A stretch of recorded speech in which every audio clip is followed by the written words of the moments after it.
All right, welcome back to the channel. So it is now official. Jaron Ennis will be getting his shot, more than likely, against Errol Spence Jr. and for the IBF mandatory position before the end of this year, because the IBF just made a big order. Let's talk about that in this video.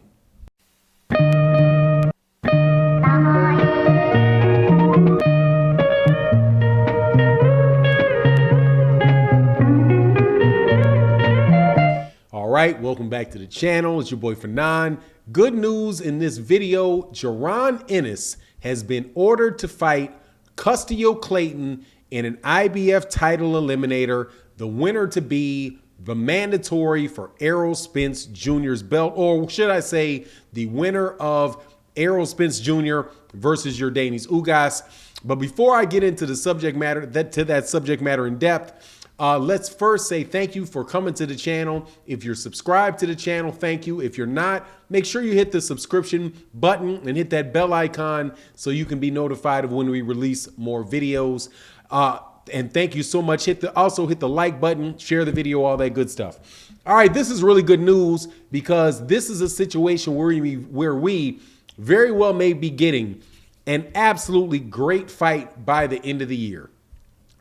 Jaron Ennis, excuse me, Jaron Ennis, who is currently ranked number 3 in the IBF, has been ordered to face the number 4 competitor in the IBF, Custio Clayton, in a final title eliminator.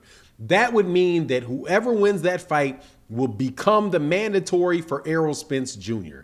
And Errol Spence Jr., the next mandatory due up for him is the IBF mandatory. Now, Errol Spence Jr. obviously has a fight coming up with Yordenis Ugas. And so, you know, he's got to get past that fight. And obviously, Jaron Ennis has got to get past Custio Clayton in order for that to happen. But the rest of I am fairly confident that both of those fights are going to go in the way of one Errol Spence Jr. and the second Jaron Ennis. Now, this is particularly good news for Jaron Ennis because Jaron Ennis looked like he was getting the screws put to him over there by the WBC, because the WBC dropped him in their rankings from number 3 to number 4 and put in Keith Thurman in the top in the number 3 position after he won a title eliminator against Mario Barrios just last month. So this is good. This is a good look for Jaron Ennis. It looks like Jaron Ennis is getting himself in position to actually become, you know, to get a shot at a major championship belt.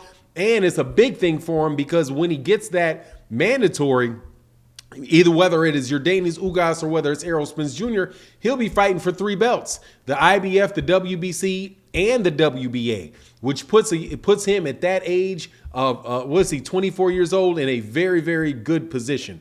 Now, Custio Clayton is a good fighter. I've seen Custio Clayton fight before. Good fighter, solid fighter, but not somebody that I think is in any real danger of upsetting the apple cart with Jaron Ennis. The only question about Jaron Ennis for me is whether or not, you know, Jaron Ennis is going to be able to get the Errol Spence Jr. fight, if Errol Spence Jr. is actually going to stay that weight, or if Errol Spence Jr. is going to try to petition the IBF to allow him to fight for his undisputed title against Terrence Crawford. But either way it goes, man, that, to me, for Errol Spence Jr., that looks like a rock and a hard place at 147 pounds to me. Terrence Crawford or Jaron Ennis, either one of those scenarios is a very, very good fight and a very difficult fight for Errol Spence Jr. And if Errol Spence Jr., you know, is the dude that I think that he is, he's going to give us those. He's going to give us those fights. I doubt very much that he's going to shy away from that. Anybody that is willing to fight Manny Pacquiao coming off, Yordenis Ugas coming off of an eye injury, or Danny Garcia coming off of a major car accident, is not going to duck or run around or run away from competition. And this is about as hot a competition as you can possibly get in the sport of boxing. With Errol Spence Jr. having 3 belts, Jaron Ennis being his mandatory, and the undisputed fight being with Terrence Crawford, it would almost look like that the that his unification, that his mandatory fight may be as difficult as an undisputed shot. But my hat goes off to the IBF, who is apparently playing no games. Jaron Ennis was in that 3 spot. Custio Clayton was in that 4 spot. They didn't let any type of politics or anything jump in the middle of it and just have somebody out of the blue jump out there and be mandatory that was not already in that position in the rankings. And I like how they made that move. Abu Karev was previously the IBF mandatory for Errol Spence Jr. When he lost that fight, they didn't just put the guy that beat him up there at the number 1 position.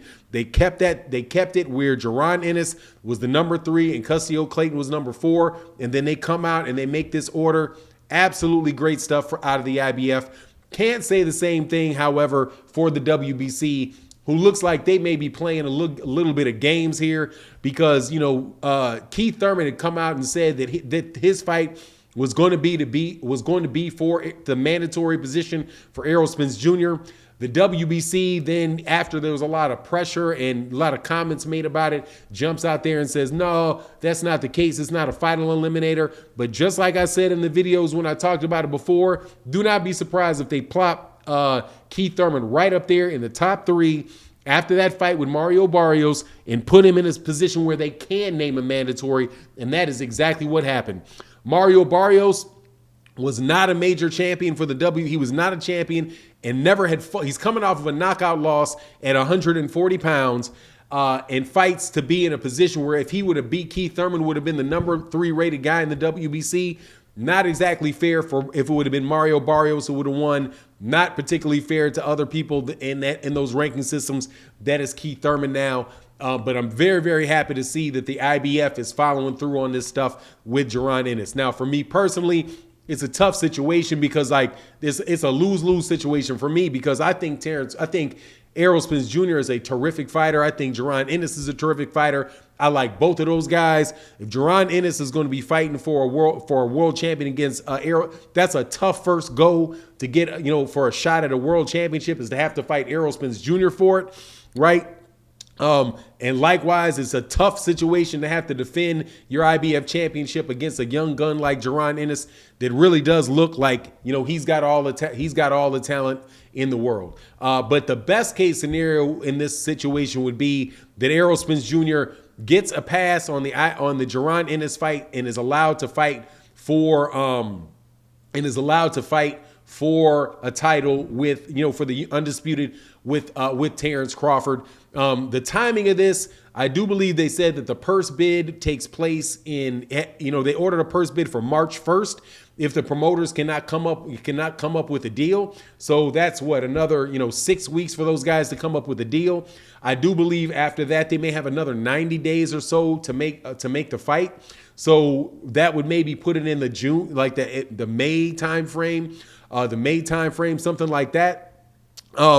And if they do, man, beautiful, great for boxing. The year of boxing seems like it is going really well, and we're getting more and more really good fights that we want to see. But anyway, that's my take on the matter. You let me know what you think in the comment section. And with that, I'm out. Peace.